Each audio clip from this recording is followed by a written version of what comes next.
नमस्कार दोस्तों, तो कैसे हैं आप लोग। और आज मैं आपको बताने वाला हूं कि अगर जीएसटी आपकी कमोडिटी पे लागू होता है या फिर आपको पता ही है कि लागू होगा या लागू हो चुका है, तो फिर उसके अंदर आपको इनवॉइस किस तरह से बनाना, आपका सेल बिल किस तरह से बनाना है, उसका एक स्पेसिफिक फॉर्मेट है जो सरकार ने दिया हुआ है। आपको वो फॉर्मेट पर्टिकुलरली फॉलो करना पड़ेगा। तो इस फॉर्मेट के बारे में अपन आज बात करने वाले हैं। तो देखते हैं क्या होता है जीएसटी इनवॉइस और किस तरह से बनेगा ये इनवॉइस, और इस इनवॉइस के अंदर क्या क्या चीजें होगी जो आपको डालनी पड़ेगी। तो आइए देखते हैं जीएसटी इनवॉइस के बारे में। सबसे पहले आपको देखना है कि आपका सबसे पहले जीएसटी नंबर, जो आपका नंबर है वो यहाँ पे आपको लिखना है। फिर आपका नाम है, मीन्स आपकी जो फर्म का नाम है, जिस नाम से आप बिजनेस कर रहे हैं उसका नाम यहाँ पे आएगा। फिर उसका एड्रेस आएगा और उसके बाद में इनवॉइस का क्या सीरियल नंबर है, 1 2 5 जो भी है आपका इनवॉइस का सीरियल नंबर आ जाएगा। फिर इनवॉइस की डेट आ जाएगी। उसके बाद में जिसको आपने बिल बनाया है उसका नाम आएगा, उसका एड्रेस आएगा, उसका कौन सा स्टेट है वो आएगा, उसके स्टेट का एक पर्टिकुलर कोड होगा वो आएगा, और उसके बाद में आप उसका जो जीएसटी नंबर होगा वो आएगा। और अगर शिपिंग किसी और जगह है या फिर सेम है तो उस कंसाइनी का नाम आएगा, उसका भी एड्रेस, उसका स्टेट और स्टेट कोड, और उसके बाद में जो उसका टीन नंबर है वो आएगा।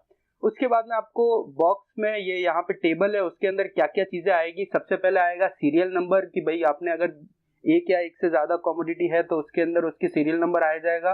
जो गुड्स का डिस्क्रिप्शन है, अब इसके अंदर डिस्क्रिप्शन आप अपने हिसाब से चूज नहीं कर सकते। जो जीएसटी की एक बुकलेट आती है जिसके अंदर सारे गुड्स की, जितने भी इंडिया में गुड्स का ट्रेड होता है या फिर मैन्युफैक्चरिंग होता है, तो उसका पूरा डिटेल होता है, उसका डिस्क्रिप्शन होता है कि उसका क्या पर्टिकुलर नाम रहेगा और उसका कोड क्या रहेगा। तो वो डिस्क्रिप्शन आपको पता करना है आपको उस बुकलेट में से, और साथ ही साथ उसका एचएसएन कोड भी दिया रहेगा। तो वो एचएसएन कोड आप यहाँ लिखेंगे, क्वांटिटी कितनी है वो यहाँ लिख देंगे, अगर यूनिट है यूनिट में लिख देंगे।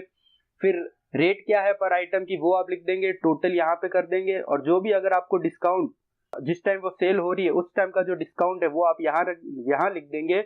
और टैक्सेबल वैल्यू कितनी है, हो सकता है कि आपको भाई कुछ एग्जेम्पशन दे दिया कि जो भी वैल्यू होगी उसके ऊपर हम लोग खाली 50% के ऊपर ही टैक्स लगाएंगे। सपोज कीजिए आपका बिल बनता है 1,000 रुपए का, अगर 1,000 रुपए में से सरकार अगर आपको 50% की छूट दे रही है तो फिर आपको 500 रुपए की वैल्यू पे ही टैक्स लगाना है, तो यहाँ पे वो 500 रुपए आ जाएंगे। फिर जो सीजीएसटी की रेट है वो आ जाएगी और उसका अमाउंट आ जाएगा। एसजीएसटी की रेट है तो वो रेट और अमाउंट आ जाएगी, और अगर आईजीएसटी है तो उसका रेट और अमाउंट आ जाएगा। इसके अंदर होगा क्या, ये किस तरह से होगा कि जो जीएसटी होगा, जीएसटी सपोज कीजिए आपकी कमोडिटी के ऊपर 18% लग रहा है और आप एक ही स्टेट में ट्रेड कर रहे हैं या फिर मैन्युफैक्चरिंग, मतलब एक ही स्टेट में आपका माल बिक रहा है। तो अगर 18% रेट है तो सीजीएसटी 9% लगेगा और एसजीएसटी 9% लगेगा। और अगर आप समझ लीजिए कि भाई बाहर के किसी राज्य में माल बेच रहे हैं तो सीजीएसटी 9% लगेगा और आईजीएसटी 9% लगेगा।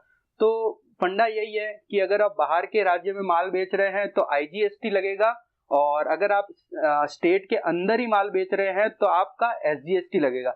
जो भी जीएसटी की रेट होगी उसको आपको आधा आधा बाइफरकेट कर देना है, एक पार्ट सीजीएसटी को चला जाएगा और एक एसजीएसटी या IGST as per the case जो भी होगा उसके हिसाब से चला जाएगा।